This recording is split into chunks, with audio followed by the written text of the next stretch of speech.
Hi అండి, welcome back to my channel NRK family vlogs. అందరూ ఎలా ఉన్నారండి? బాగున్నారా? నేనైతే చాలా చాలా బాగున్నాను. మీ అందరూ ఎలా ఉన్నారో నాకు కామెంట్ సెక్షన్లో పింక్ చేయండి. ఈ వ్లాగ్ వచ్చేసి మా హెల్దీ డే రొటీన్ ఎలా అయింది అయితే మీతో షేర్ చేసుకుంటాను. అండ్ మేము ఏమేమి తిన్నాము, ఎలా హెల్దీగా ఉండడానికి ఏమేమి చేసుకున్నామో అయితే మీతో షేర్ చేసుకుంటాను. First early morning detox drink లాగా అయితే నేను బాటిల్ గట్ జ్యూస్ అయితే తీసుకోబోతున్నానండి. సో ఇక్కడ చూస్తున్నారు కదా, ఒక్క సొరకాయనైతే నేను హాఫ్ కట్ చేసుకున్నాను. ఈ హాఫ్లో హాఫ్ అయితే తీసుకున్నానండి. నేను నా ఒక్కదానికే చేసుకుంటున్నాను కాబట్టి హాఫ్ సరిపోయిందనమాట. ఎగ్జాక్ట్గా నాకు 1 గ్లాస్ అయితే కరెక్ట్గా వచ్చింది. ఇక్కడైతే ఇంకా పీల్ చేసేసుకొని చిన్న చిన్న ముక్కలుగా అయితే కట్ చేసుకున్నాను. దీంతోపాటు నేను ఫ్లేవర్స్ కోసం హాఫ్ ఆమ్లా అయితే తీసుకున్నానండి. చిన్నది జింజర్ పీస్ అయితే తీసుకున్నాను. అండ్ అలాగే 4 ఆకులు పుదీనా అయితే తీసుకున్నాను అనమాట. ఇవన్నీ కూడా మిక్స్ చేసి అయితే నేను జ్యూస్ చేసుకోబోతున్నాను.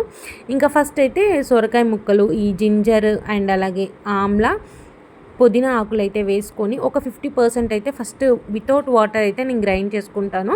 ఇంకా మనకి సొరకాయ అనేది వాటర్ కంటెంట్ వెజిటబుల్ కాబట్టి మనకి ఎక్కువగా వాటర్ అయితే అవసరం ఉండదు. ఇప్పుడు వచ్చేసి నేను ఒక 1 గ్లాస్ వాటర్ అయితే తీసుకుంటున్నాను. సో ఈ గ్లాస్ కన్నా కొంచెం పెద్ద గ్లాస్లోనే నాకు ఫైనల్గా డ్రింక్ అయితే వచ్చిందండి. సో ఇప్పుడు మళ్ళీ ఒకసారి గ్రైండ్ చేసుకుంటే మనకి జ్యూస్ అయితే రెడీ అయిపోతుంది అనమాట చక్కగా. ఇది తీసుకోవడం వల్ల మనం మార్నింగే హైడ్రేట్గా ఉంటాము. అండ్ అలాగే దీనివల్ల చాలా హెల్త్ బెనిఫిట్స్ ఉన్నాయండి. ఇది తీసుకోవడం వల్ల ఏంటంటే మన బాడీలో ఉన్న హీట్ని అనేది తగ్గించడానికి అయితే హెల్ప్ అవుతుంది. ఎవరైతే హై బీపీతో బాధపడుతున్నారో సో వాళ్ళు ఇలాంటి జ్యూసెస్ వాళ్ళ లైఫ్ స్టైల్లో యూస్ చేసుకుంటే సో బీపీ కంట్రోల్ అనేది ఉంటుందన్నమాట. అండ్ వెయిట్ లాస్ కూడా చాలా బాగా యూజ్ అవుతుంది. ఇప్పుడు వచ్చేది సమ్మర్ కాబట్టి ఇలాంటి వాటర్ కంటెంట్ ఉన్న వెజిటబుల్ జ్యూసెస్ తీసుకోవడం వల్ల మనం హైడ్రేట్గా ఉంటామన్నమాట. సో చూసారు కదండి, ఇక్కడ నాకు కరెక్ట్ ఎగ్జాక్ట్గా గ్లాస్ అయితే వచ్చిందనమాట. ఇంకా ఇదైతే నేను ఫస్ట్ టైం అయితే ట్రై చేస్తున్నానండి. సో తాగాను, చాలా బాగుంది. నాకు ఎలాంటి ఇది కానీ అనిపించలేదు అనమాట. మనం ఒకటి ఫస్ట్ టైం ఏదైనా ట్రై చేస్తున్నప్పుడు అలవాటు లేనిది అలవాటు చేసుకుంటున్నప్పుడు కొంచెం వెరైటీగా అయితే ఫీల్ అవుతాము. బట్ నాకు ఇదైతే తాగుతున్నప్పుడు నాకు అచ్చం కీరా దోసకాయ మనం తింటాం కదండి, సో అలానే ఉందన్నమాట. సో మనం ఈజీగా దీన్ని అలవాటు చేసుకోవచ్చండి. ఇంకా ఇది వచ్చేసి నేను సాటర్డే వ్లాగ్ అనమాట. సో సాటర్డే కాబట్టి నేను ఎవ్రీ సాటర్డే అయితే పూజ అయితే చేసుకుంటాను. ఇంట్లో ఫ్లవర్స్ అవైలబుల్గా లేవు. సో మా హస్బెండ్ అయితే తీసుకురమ్మని చెప్పాను. అప్పటికే నేను దీపారాధన అయితే చేశానమాట. ఇంకా వచ్చాకైతే ఫ్లవర్స్ తెచ్చిన తర్వాత ఇంకా ఫ్లవర్స్ అయితే దేవుడికి అయితే పెడుతున్నాను. సో నాకు ఫ్లవర్స్ పెట్టకపోతే ఏదో వెల్తీగా ఉన్నట్టయితే ఫీల్ అవుతానండి. బట్ లేనప్పుడు మాత్రం ఇంకా దీపారాధన చేసేసి వదిలేస్తానమాట. సో పాపకి మార్నింగ్ బ్రేక్ఫాస్ట్ కింద అయితే రాగి జావ అయితే ప్రిపేర్ చేస్తున్నాను. అయితే ఈరోజు మేము బ్రేక్ఫాస్ట్ ఏమీ చేయట్లేదండి, జస్ట్ స్మూతీ తీసుకుంటున్నాము. బ్రేక్ఫాస్ట్ ప్లేస్లో స్మూతీ అనేది ఇంక్లూడ్ చేసుకుంటున్నాము. దానికోసం నేను ముందు రోజు నైటే కొన్ని నట్స్ అయితే నానబెట్టుకున్నాను అనమాట. సో దాంట్లో వచ్చేసి నేను క్వాంటిటీ అనేది మీకు బేస్డ్ ఆన్ అండి. సో మీ ఇంట్లో ఎంతమంది అయితే ఉన్నారో దానికి తగ్గట్టుగా అయితే తీసుకోండి. నేను ఇక్కడ 3 మెంబర్స్ కోసం అయితే క్వాంటిటీ తీసుకున్నాను. సో దీంట్లో వచ్చేసి నేను oats, pumpkin seeds, sunflower seeds, బాదం, చియా సీడ్స్, ఫ్లాక్ సీడ్స్ అయితే తీసుకున్నాను. సో ఇక్కడ చూస్తున్నారు కదా, ఇంత క్వాంటిటీ మిల్క్ అయితే తీసుకున్నాను. బనానాస్ వచ్చేసి ఒక 2 బనానాస్ అయితే తీసుకున్నానండి. సో నేను క్రిస్మస్ కూడా యాడ్ చేశాను, ఎందుకంటే న్యాచురల్ స్వీట్నెస్ రావడం కోసం. సో బనానా కూడా యాడ్ చేస్తాం కాబట్టి మనం ఎక్స్ట్రా షుగర్ ఇవన్నీ యాడ్ చేయాల్సిన పని ఉండదన్నమాట. సో ఫస్ట్ నట్స్ అన్నీ కూడా వేసేసుకున్నాను. తర్వాత బనానా వేసేసి ఫస్ట్ గ్రైండ్ అయితే చేస్తున్నాను. సో ఇప్పుడు వచ్చేసి దీంట్లోకి నేను మిల్క్ అయితే యాడ్ చేస్తున్నానండి. మిల్క్ యాడ్ చేసిన తర్వాత సేమ్ అదే క్వాంటిటీలో వాటర్ కూడా యాడ్ చేశాను అనమాట. సో నాకు ఎగ్జాక్ట్గా 3 మెంబర్స్కి అయితే సరిపోయింది. సో మళ్ళీ ఒకసారి దీన్ని గ్రైండ్ అయితే చేసేసుకోవాలి. సో ఈ లోపు అయితే నేను ఒకటైతే చూపిస్తానండి. ఈ గ్లాసెస్ అండి. సో ఎప్పటి నుంచో నేను కొనుక్కోవాలనుకుంటున్నాను అనమాట. బట్ ఇది లక్కీగా మా హస్బెండ్ ఒక గేమ్లో అయితే పార్టిసిపేట్ చేసినందుకు వాళ్ళ ఆఫీస్ వాళ్ళు అయితే గిఫ్ట్ చేశారనమాట. సో గ్లాసెస్ అయితే చాలా మందంగా అండ్ బరువుగా ఉన్నాయండి. బట్ ఇవి మెయింటైన్ చేయడం చాలా కష్టమే. బట్ ఏంటంటే మనకు చూడ్డానికి కానీ తాగడానికి కానీ బాగుంటుందన్నమాట. సో ఈ గ్లాసెస్ని నేను ఈరోజైతే యూజ్ చేస్తున్నాను. ఇంకా స్మూతీ అయితే రెడీ అయిపోయిందండి. 3 గ్లాసెస్లో అయితే సర్వ్ చేసుకుంటున్నాను. సో బ్రేక్ఫాస్ట్ ప్లేస్లో అయితే మేము స్మూతీ ఇంక్లూడ్ చేసుకుంటున్నాము. అలా అని రెగ్యులర్గా ఇలా అలవాటు చేసుకోవాల్సిన అవసరం లేదండి. సో నార్మల్గా మనం ఇంట్లో చేసుకునే ఇడ్లీ, దోశ, వాట్ ఎవర్ ఏదైతే అది తినొచ్చు అనమాట. బట్ ఒక 2 డేస్ 3 డేస్ మనం ఇలా ట్రై చేసామనుకోండి, సో వెయిట్ లాస్ అవుతారు, మనం హెల్తీగా కూడా ఉండొచ్చు అనమాట. ఇందులో నట్స్, చియా సీడ్స్ ఇవన్నీ ఉన్నాయి కాబట్టి మన హెల్త్కి కావాల్సినవన్నీ కూడా చక్కగా వస్తాయి. సో దాని మీద గార్నిష్గా నేనైతే బాదం వేశాను అండ్ అలాగే కొన్ని చియా సీడ్స్ అయితే వేశాను. సో మా వారికి అండ్ మా తమ్ముడికి అయితే ఇచ్చాను. ఇంకా నేను కూడా తాగేసాను అనమాట. లంచ్లోకి వచ్చేసి నేను ఈరోజు 1 పాట్ మీల్ అయితే చేయబోతున్నానండి. 1 పాట్ మీల్ కింద అయితే నేను పాలకూర పన్నీర్ రైస్ అయితే చేయబోతున్నాను అనమాట. సో మంచి ప్రోటీన్ అయితే మనకు వస్తుందండి పన్నీర్ తీసుకోవడం వల్ల. సో పాలకూర కూడా మనకి హెల్త్కి చాలా మంచిదన్నమాట. ఇక్కడ వచ్చేసి నేను పాలకూర తెచ్చినప్పుడే చిన్న చిన్నగా చాప్ చేసి అయితే ఫ్రిడ్జ్లో పెట్టేశానండి. ఇప్పుడైతే దాన్ని బయటకు తీసేసి మంచిగా అయితే వాష్ చేసుకున్నాను. సో దీంట్లో మట్టి అనేది కొంచెం ఎక్కువగా ఉంటుందన్నమాట. సో ఒక 2 to 3 టైమ్స్ అయితే వాష్ చేయాలి. ఇంకా నేను పేస్ట్ కోసం అయితే ఇక్కడ ఈ ఇంగ్రీడియంట్స్ అయితే తీసుకున్నానండి. పుదీనా వచ్చేసి కొంచెం తీసుకున్నాను అండ్ అలాగే జీడిపప్పులు అయితే తీసుకున్నాను, 2 యాలక్కాయలు, 2 మిరియాలు, 2 లవంగాయలు, కొంచెం చెక్క, కొంచెం కసూరి మేతి, 3 పచ్చిమిర్చి అండ్ అలాగే కొంచెం అల్లం అండ్ వెల్లుల్లి అయితే తీసుకున్నాను. సో ఫస్ట్ అయితే నేను ఇక్కడ పాలకూరని అయితే పేస్ట్ చేయడం కోసం మిక్సీ జార్లో అయితే వేస్తున్నానండి. ఇప్పుడు నేను చూపించినవన్నీ కూడా నేను పేస్ట్లో యూస్ చేయడానికే తీసుకున్నాను అనమాట. సో ఇక్కడ నాకు జార్ అయితే నిండిపోయిందండి, కానీ దాన్ని ప్రెస్ చేసి మరీ నేను అన్నీ అయితే పెట్టాను. సో ఫస్ట్ పాలకూర అయితే పెట్టేశాను, తర్వాత పుదీనా అయితే యాడ్ చేసేసుకుంటున్నాను దీంట్లో. తర్వాత పచ్చిమిర్చి కూడా యాడ్ చేసేసానండి అండ్ అలాగే కసూరి మేతి, నేను తీసుకున్న యాలక్కాయ, మిరియాలు అండ్ అలాగే లవంగాయలు ఇవన్నీ కూడా వేసేసాను. నెక్స్ట్ దీంట్లోకి అయితే నేను కొన్ని గసగసాలు అయితే యాడ్ చేశానండి అండ్ అలాగే ఒక బిర్యానీ ఆకు కూడా యాడ్ చేశాను అనమాట. ఆ క్లిప్ అయితే మిస్ అయిపోయింది. సో అన్నీ యాడ్ చేసుకున్న తర్వాత దీన్ని పేస్ట్ అయితే చేసేసుకుంటున్నామండి. సో మనకి పాలకూర గ్రైండ్ చేసాం కాబట్టి ఈ క్వాంటిటీ ఎక్కువ ఉన్నా కానీ మనకి ఏం అవ్వదండి. సో రైస్ క్వాంటిటీ తక్కువ ఉండి మనకి ఇలా వెజిటబుల్ క్వాంటిటీ ఎక్కువ ఉంటే చాలా మంచిదన్నమాట. సో ఇక్కడ పేస్ట్ అయితే రెడీ అయిపోయింది. దాన్ని ఇలా ఒక బౌల్లోకి అయితే తీసి పక్కనైతే పెట్టుకుంటున్నానండి. ఇప్పుడు ఒక గిన్నె అయితే తీసుకున్నాను. సో ఈ గిన్నెలో అయితే నేను రైస్ అయితే చేయబోతున్నాను అనమాట, పాలక్ పన్నీర్ రైస్. ఫస్ట్ అయితే కొంచెం ఆయిల్ అయితే వేసుకున్నానండి అండ్ అలాగే దాంతోపాటు కొంచెం నెయ్యి కూడా వేసుకున్నాను. సో ఇవి 2 మంచిగా హీట్ అయిన తర్వాత దాంట్లోకి నేను ఇందాక పేస్ట్లోకి ఇవన్నీ యాడ్ చేయలేదండి. సో ఇప్పుడైతే యాడ్ చేస్తున్నాను. సో చెక్క అనేది నేను పేస్ట్లో యాడ్ చేశాను అండ్ అలాగే ఇప్పుడు కూడా యాడ్ చేస్తున్నాను. మరాఠీ మొగ్గ, స్టార్ ఫ్లవర్, ఇంకా ఏదో అంటారండి, దాని నేమ్ అయితే నాకు తెలీదు. ఫస్ట్ అయితే అవి వేసుకొని లైట్గా ఫ్రై చేసుకున్నాను. దాని తర్వాత దీంట్లోకి జీడిపప్పులు కూడా యాడ్ చేశాను అనమాట. సో జీడిపప్పులు కూడా సేమ్ అండి, నేను పేస్ట్లో యాడ్ చేశాను అండ్ అలాగే ఇక్కడ కూడా యాడ్ చేస్తున్నాను. అవి కూడా కొంచెం కలర్ చేంజ్ అయిన తర్వాత దీంట్లోకి ఒక మీడియం సైజ్ ఆనియన్ని ఇలా పొడుగ్గా అయితే చాప్ చేసుకొని వేసుకొని అది కూడా ఫ్రై అయ్యేదాకా అయితే చూసుకోవాలి. సో నేను బాస్మతి రైస్ వచ్చేసి ఈ గ్లాస్తో అండి, ఇప్పుడు మీకు చూపించిన గ్లాస్తో అయితే 3 గ్లాసెస్ అయితే తీసుకున్నాను అనమాట. సో 1 పర్సన్కి 1 గ్లాస్ చొప్పున అయితే నేను 3 మెంబర్స్కి అయితే తీసుకున్నాను 3 గ్లాసెస్. అది తీసుకొని ఒక 2-3 టైమ్స్ వాష్ చేసి అయితే పక్కనైతే పెట్టానమాట. ఈ ప్రాసెస్ చేస్తున్నప్పుడే నేను అవి నానబెట్టుకుంటున్నానండి. సో ముందైతే నేనేం నానబెట్టుకోలేదు. తర్వాత దీంట్లోకి ఆనియన్స్ ఫ్రై అయిన తర్వాత దీంట్లోకి గ్రీన్ పీస్ అయితే యాడ్ చేస్తున్నానమాట. ఈ గ్రీన్ పీస్ అనేది అయితే నాకు వీక్లీ ఒక 2 to 3 టైమ్స్ అయితే యాడ్ చేస్తున్నానండి కర్రీస్లలో నేను. సో తినేటప్పుడు ఏంటంటే మన నోటికి తగులుతుంటే బాగుంటుందన్నమాట. సో అందుకే చాలా వరకు అయితే నేను యూజ్ చేస్తున్నాను. ఇంకా అది కూడా ఫ్రై అయిన తర్వాత నేను పన్నీర్ యూస్ చేస్తున్నానని చెప్పాను కదండి. సో పన్నీర్ వచ్చేసి నేను ఇక్కడ హాఫ్ పన్నీర్ వచ్చేసి తురిమేసుకున్నాను, హాఫ్ పన్నీర్ వచ్చేసి పీసెస్గా చేసుకున్నాను అనమాట. సో అంతా అయితే నేను పీసెస్గా అయితే చేయలేదండి. ఇంకా అలాగే మా పాప కోసం అయితే ఫుడ్ ప్రిపేర్ చేస్తున్నాను. ఇది కూడా అయితే మీతో షేర్ చేసుకుంటాను. తనకు కూడా కొంచెం లీఫీ వెజిటబుల్స్ యాడ్ చేసి అయితే చేస్తున్నాను. సో ఇక్కడ వచ్చేసి నేను రైస్, రెడ్ పప్పు, పెసరపప్పు, తోటకూర, ఒక వెల్లుల్లిపాయ అయితే తీసుకున్నాను అనమాట. సో దాంట్లోకి కొంచెం పసుపు, వాటర్ అండ్ అలాగే జీలకర్ర యాడ్ చేసి తనకైతే పెట్టేశాను. ఆలోపు అయితే ఇక్కడ మనకి పన్నీర్ కూడా మంచిగా ఫ్రై అయిపోయిన తర్వాత మనం ఇందాక ఫైన్ పేస్ట్ చేసుకున్న దాన్ని అయితే దీంట్లోకి షిఫ్ట్ చేసేసుకొని మనకి ఆయిల్ పైకి తెరులుతూ ఉన్నంత వరకు వచ్చేంత వరకు అయితే మనం మూత పెట్టేసుకొని దీన్ని కుక్ చేసేసుకోవాలన్నమాట. సో మూత అయితే పెట్టేసి దీన్ని అయితే పక్కన అయితే పెట్టేశాను. ఇంకా పాపకి కూడా పక్కన కుక్కర్లో అయితే తనకి ఫుడ్ అయితే పక్కన పెట్టేశాను అనమాట. సో ఆయిల్ కొంచెం పైకి తెరులుతున్నప్పుడు అయితే ఇంకా నేను ఇక్కడ రైస్ అయితే యాడ్ చేసేసానండి, బాస్మతి రైస్ యాడ్ చేసేసి ఒకసారి ఆ పేస్ట్లోకి ఈ రైస్ మొత్తం మిక్స్ అయ్యేలాగైతే మిక్స్ చేసేసుకున్నాను. ఇప్పుడు వచ్చేసి నేను 3 గ్లాసెస్ బాస్మతి రైస్‌కి 3 గ్లాసెస్ వాటర్ అయితే యాడ్ చేస్తున్నాననమాట.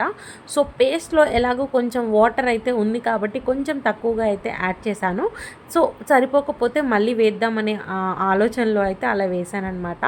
సో, ఇప్పుడు రైస్ కూడా మిక్స్ మొత్తం చేసేసి ఇక్కడ మనం సాల్ట్ కూడా యాడ్ మూత పెట్టేసుకొని ఒక 2 మినిట్స్ హై ఫ్లేమ్లో ఉంచేసి తర్వాత ఒక 5 మినిట్స్ స్లో ఫ్లేమ్లో పెట్టుకుంటే సరిపోతుందండి.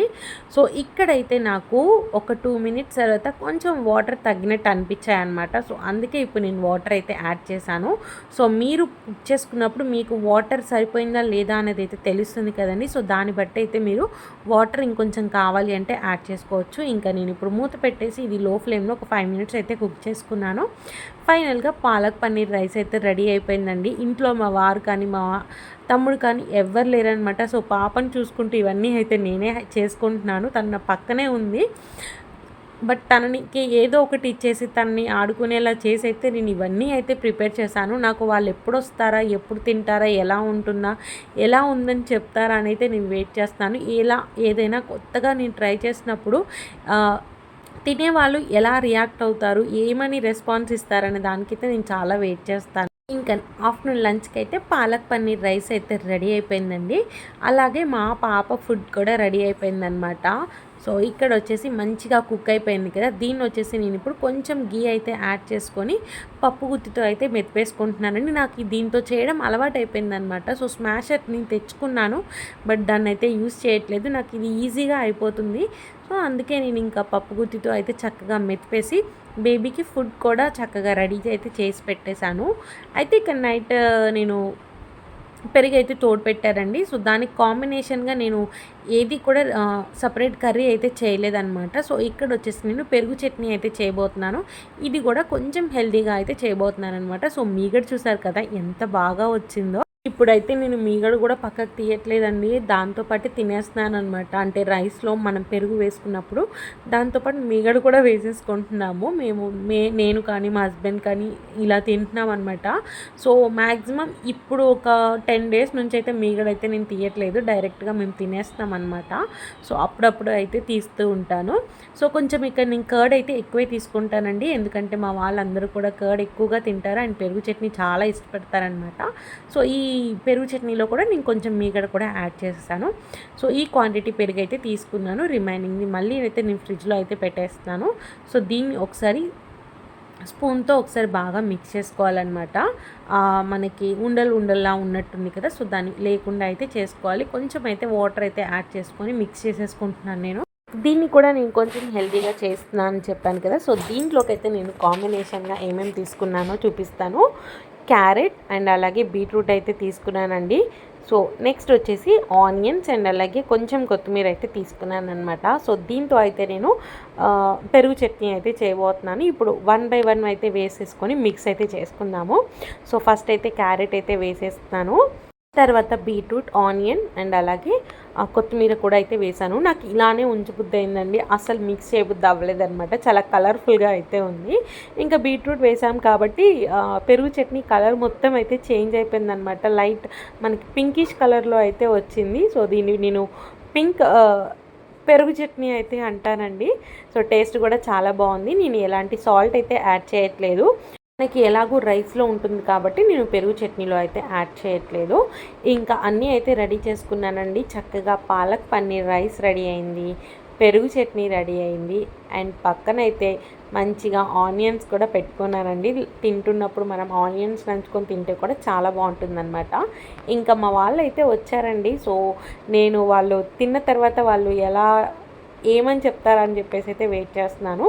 ఫైనల్గా నా లంచ్ ప్లేట్ అయితే ఇలా నేను సెట్ చేసుకున్నానండి. ఈరోజు పాలకూర, పన్నీర్, క్యారెట్, బీట్రూట్ అన్నీ హెల్దీయే తీసుకున్నాను అనమాట. ఏది కూడా అన్హెల్దీ అయితే నేను తీసుకోలేదు. ఇంకా మా హస్బెండ్కి మా తమ్ముడికి కూడా సర్వ్ చేసి అయితే పెట్టేశాను ప్లేట్లలో. వాళ్ళకైతే చాలా బాగా నచ్చిందండి అండ్ అలాగే చేసిన నాకు కూడా చాలా బాగా నచ్చిందనమాట. సో ఇదైతే మా లంచ్ అండి. ఇంత మంచిగా హెల్దీగా అయితే అయిపోయింది. ఇంకా నైట్ వచ్చేసి మేము టిఫిన్ చేస్తామన్నమాట సాటర్డే. సో దానికోసం అయితే నేను 1 అవర్ బిఫోర్ 1 కప్ రవ్వ ఉంటుంది కదండి, ఉప్మా రవ్వ, అదైతే తీసుకున్నాను. అండ్ అలాగే 1 కప్ వచ్చేసి అటుకులు తీసుకున్నాను. అండ్ అలాగే 1 కప్ వచ్చేసి నేను ఓట్స్ అయితే తీసుకున్నాను అనమాట. సో ఇది 1 అవర్ బిఫోర్ అయితే నేను నానబెట్టుకుంటున్నాను. వాటిని నానబెట్టిన తర్వాత ఇక్కడ నేను రేపు మార్నింగ్ బ్రేక్ఫాస్ట్ కోసం అయితే పెసర్లు అయితే నానబెడుతున్నానండి. సో రేపు బ్రేక్ఫాస్ట్ వచ్చేసి మాది పెసరట్ అనమాట. సో ఇది కూడా మంచిగా హెల్తీగా అయితే చేసుకోబోతున్నాము. దీన్ని కూడా ఒక 2 టైమ్స్ అయితే వాష్ చేసి సోక్ చేసి అయితే పక్కన పెట్టేస్తాను. సో మార్నింగ్ కల్లా మంచిగా మనకి పెసర్లు అయితే నానిపోతాయి అనమాట. సో మార్నింగే మనం పిండి అయితే గ్రైండ్ చేసుకోవచ్చు. ఇంకా దోశల్లోకి అయితే చట్నీ అయితే రెడీ చేసుకుంటున్నానండి. సో ఫస్ట్ అయితే నేను పల్లీలు, పచ్చిమిర్చి, వెల్లుల్లిపాయలు, కొంచెం చింతపండు అయితే వేసుకొని ఒక 50% అయితే ఫ్రై అవ్వనిచ్చానమాట. సో 50% లైట్గా ఫ్రై అయిన తర్వాత దాంట్లోకి నేను కోకోనట్ అయితే యాడ్ చేస్తున్నాను. సో నేను బీట్రూట్ కట్ చేశాను కదండి, సో అందుకే కొబ్బరి కూడా పింకిష్ కలర్లో వచ్చిందనమాట అక్కడక్కడ. ఇంకా కొబ్బరి కూడా యాడ్ చేసేసుకొని ఇది కూడా లైట్గా కొంచెం ఫ్రై అవనిస్తానమాట. ఇది ఫ్రై అవ్వకపోయినా పర్లేదండి, ఇది మనం పచ్చి పీసెస్ కూడా వేసుకోవచ్చు. బట్ నేనైతే లైట్గా ఇలా కొంచెం సేపు అయితే ఫ్రై అవనిస్తానమాట. మరీ ఎక్కువసేపు కాదులేండి, ఒక 2 to 1 minute అంతే. తర్వాత నేను ఈరోజు కొత్తగా యాడ్ చేస్తుంది కొత్తిమీర అండి. సో కొంచెం కొత్తిమీర కూడా యాడ్ చేసేసి ఇంకా నేను స్టవ్ అయితే ఆఫ్ చేసి మూత పెట్టేసుకుంటానమాట. సో ఆ హీట్కి మంచిగా కొత్తిమీర కూడా లైట్గా అయితే కుక్ అయిపోతుంది. ఇంక తర్వాత అయితే ఇక్కడ మార్నింగ్ నుంచి ఆఫ్టర్నూన్ వరకు మనం అన్ని వెజిటబుల్స్ యూజ్ చేస్తాం కదండి. సో అందులో ఎక్స్ట్రా పార్ట్స్ ఉంటాయి కదా, అవి నేను పక్కన అయితే పెట్టుకున్నాను అనమాట. ఇంకా అవన్నీ కూడా ఒక బాక్స్లో స్టోర్ చేసి ఇంకా ఫ్రిడ్జ్లో అయితే పెట్టేస్తున్నాను. సో కొబ్బరి కూడా నాకు కావాల్సినంత అయితే తీసుకున్నాను, మిగతాది బాక్స్లో పెట్టాను. మార్నింగ్ జ్యూస్ చేసుకున్నాం కదండి, సో ఆమ్లా మిగిలిందనమాట. ఆఫ్టర్నూన్ మనం పెరుగు చట్నీ చేసుకున్నాం కదా, సో బీట్రూట్ హాఫ్ మిగిలిందనమాట. సో ఇవన్నీ ఒక బాక్స్లో అయితే పెట్టి స్టోర్ చేసేసుకుంటున్నాను. సో రేపు మార్నింగ్ ఇవి యూజ్ అయ్యేలాగైతే చూసుకుంటాను నేను, ఎందుకంటే అవి మనం ఎక్కువ రోజులు స్టోర్ చేయడం అంత మంచిది అయితే కాదు. ఇంకా మనకి ఇక్కడైతే మంచిగా రెడీ అయిపోయిందండి. మంచిగా 1 అవర్ సోక్ అయిపోయిన తర్వాత నేను ఇలా దోశ బ్యాటర్ లాగా వచ్చేలాగైతే ఈ కన్సిస్టెన్సీలో పిండి అయితే కలిపేసుకున్నాను. మనం కావాలంటే దీంట్లోకి జీలకర్ర, అల్లం కూడా యాడ్ చేసుకోవచ్చండి గ్రైండ్ చేసుకునేటప్పుడు. నేనైతే యాడ్ చేయలేదు, డైరెక్ట్గా ఆ 3 ఇంగ్రీడియంట్స్ని అయితే గ్రైండ్ చేశాను. సో ఇలా చేసుకున్న తర్వాత అయితే దీంట్లోకి టేస్ట్కి తగ్గట్టు అయితే సాల్ట్ అయితే యాడ్ చేసేసుకొని ఇంకా మిక్స్ చేసేసుకుంటే మనకు బ్యాటర్ అయితే రెడీ అయిపోతుంది అనమాట. ఇలాంటి రైస్ లేకుండా అయితే చక్కగా, పప్పులు కూడా లేకుండా చక్కగా అయితే రవ్వ అండ్ అటుకులు అండ్ అలాగే ఓట్స్తో అయితే సింపుల్గా అయితే అయిపోతుందండి. ఇది ఇన్స్టంట్గా కూడా మనం అప్పటికప్పుడు ఎప్పుడైనా మార్నింగ్ బ్యాటర్స్ ఏమీ లేకపోతే కూడా చేసుకోవచ్చు. ఇంక ఇక్కడైతే చట్నీ అయితే ప్రిపేర్ చేసుకోబోతున్నాను. సో మీరు చూడండి కొత్తిమీర ఎంత బాగా కుక్ అయిపోయింది అంటే కొంచెం హీట్కి అది దగ్గర పడిందనమాట కొత్తిమీర. ఇంకా వీటన్నిటిని కూడా నేను గ్రైండ్ చేసేసుకుంటున్నాను చట్నీ కోసం అయితే. ఇంకా గ్రైండ్ అయితే చేసేసానండి. సో చట్నీ అయితే చాలా బాగా రెడీ అయిందనమాట. సో కొత్తిమీర వేసాం కదా, సో ఫ్లేవర్ అనేది టేస్ట్ చేంజ్ అయిపోయిందనమాట మొత్తము. ఇంకా చట్నీ టేస్ట్ కూడా చాలా బాగుందండి. ఇంకా దీంట్లోకి మనకు టేస్ట్కి తగ్గట్టు సాల్ట్ అయితే యాడ్ చేసుకొని మిక్స్ చేసుకోవాలి. సో ఎలాగో మనం గ్రైండ్ చేసేటప్పుడు సాల్ట్ అయితే యాడ్ చేస్తాము, సాల్ట్ జీలకర్ర అయితే యాడ్ చేస్తాం కదా. ఒకవేళ సరిపోకపోతే ఇప్పుడు మళ్ళీ కొంచెం కలిపేసుకోవచ్చు అనమాట. ఇంకా ఈరోజు అయితే చట్నీ అయితే తాలింపు వేయబోతున్నాను. సో దాంట్లోకి అయితే ఆయిల్ తీసుకొని పోపు దినుసులు, కరివేపాకు, ఎండుమిర్చి అయితే వేసేసుకున్నాను. ఫ్రై అయిన తర్వాత ఇంకా డైరెక్ట్గా నేను చట్నీలోకి అయితే షిఫ్ట్ చేసుకొని మొత్తం మిక్స్ అయితే చేసేసుకొని మూత పెట్టేసుకుంటున్నాను. చట్నీ అయితే రెడీ అయిపోయిందండి. ఇంక ఇక్కడైతే దోశ వేయడానికి అయితే నేను ఈ ప్యాన్ అయితే తీసుకున్నానండి. సో నేను దోశ వేసే ప్యాన్ మీద అయితే వేయట్లేదు అనమాట, ఈ నాన్ స్టిక్ ప్యాన్ మీద అయితే వేస్తాను. ఎందుకంటే నాకు ఇక్కడ ఓట్స్ తీసుకున్నాను కాబట్టి కొంచెం ఓట్స్ అనేవి జిగురుగా ఉంటాయి. సో నాకు వస్తాయా రావా అని అయితే డౌట్. సో దీంట్లో వేస్తే ఏంటంటే ఈజీగా అయితే వస్తాయి. నా ప్రీవియస్ వ్లాగ్స్ మీరు చెక్ చేస్తుంటే చాలా వరకు నేను ఈ టైప్ ఆఫ్ దోశను అయితే దీంట్లోనే వేశాను. సో ఫస్ట్ అయితే దోశ అయితే వేస్తున్నానండి. సో వేసే ముందైతే నేను ప్యాన్ హీట్ అయిన తర్వాత లైట్గా ఆయిల్ అయితే స్ప్రింకిల్ చేసుకున్నాను.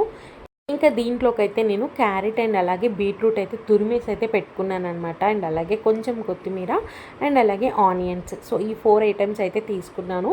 ఇందాక మనం పెరుగు చట్నీలోకి అయితే ఏవైతే యూస్ చేసామో సేమ్ అవే నేను ఇక్కడ కూడా యూస్ చేయబోతున్నాను. మనకి బీట్రూట్ సింగిల్‌గా డైరెక్ట్‌గా తినడానికైతే తినాలనిపించదండి. ఇలా దోసలలో కానీ, ఇడ్లీ చేసుకున్నప్పుడు కూడా ఇడ్లీ వేసే ముందు వేసి దాని మీద బ్యాటర్ వేసుకొని కూడా చేసుకుంటే ఈజీగా తినొచ్చనమాట. సో, అందుకే నేను బీట్రూట్‌నయితే ఈరోజు పెరుగు చట్నీలో అండ్ అలాగే ఇలా దోస మీదైతే యూజ్ చేసుకుంటున్నాను. సో, ఇది తినడం వల్ల కూడా మనకు మంచి హెల్త్ బెనిఫిట్స్ ఉంటాయి. బ్లడ్ ఇంప్రూవ్‌మెంట్ అవుతుంది అండ్ స్కిన్ గ్లోయింగ్‌కి బాగా యూజ్ అవుతుందనమాట. క్యారెట్ అండ్ అలాగే బీట్రూట్ అనేది. సో, ఇలా హెల్తీగా అయితే మా నైట్ దోసలైతే వేస్తున్నాను నేను. మూత పెట్టుకుంటే ఏంటంటే మనకి పైన కూడా మంచిగా అయితే కుక్ అవుతుందండి. సో, తిప్పడానికి ఈజీగా ఉంటుందనమాట. సో, వన్స్ దాన్ని తిరిగేసిన తర్వాత నేను మూత అయితే పెట్టనండి. ఇంకా మూత పెట్టకుండా అయితే ఒక 1 మినిట్ అయితే ఉంచేస్తాననమాట. ఇంకా మనకి దోస అయితే రెడీ అయిపోతుంది. ఇంకా నైట్ డిన్నర్‌లోకైతే ఇలా హెల్తీగా అయితే టిఫిన్ అయితే చేసుకున్నామండి. సో, నేను మార్నింగ్ నుంచి నైట్ వరకు యూజ్ చేసినవన్నీ కూడా హెల్తీ ఐటెమ్సే అనమాట. ఈరోజైతే చక్కగా హెల్తీగా అయితే తిన్నామండి. ఒక మంచి హ్యాపీనెస్ ఫీలింగ్ ఉందనమాట. ఇంకా నా అప్‌కమింగ్ వ్లాగ్స్ అన్నీ కూడా ఇలాగే ఉండబోతాయండి. హోప్ మీకు నచ్చితే కనుక డెఫినెట్‌గా మీరు కూడా ట్రై చేయండి. ఇంకా నా ఛానల్‌ని మీలో ఎవరైనా ఫస్ట్ టైం చూసినట్టయితే ఒకసారి నా ప్రీవియస్ వ్లాగ్స్ చెక్ చేయండి. మీకు గనక నచ్చితే నా ఛానల్‌ని సబ్స్క్రైబ్ చేసుకొని, లైక్ చేసి, షేర్ చేసి, కామెంట్ చేయండి. సో దట్ నా వీడియోస్ అనేవి మరికొందరికైతే రీచ్ అవుతాయి. నా ఛానల్ గ్రో అవ్వడానికైతే హెల్ప్ అవుతుంది. Thank you so much for watching this full video అండి. నెక్స్ట్ హెల్దీ రొటీన్ బ్లాగ్తో అయితే మీ ముందుకు వచ్చేస్తాను. బాయ్ అండి. బాయ్.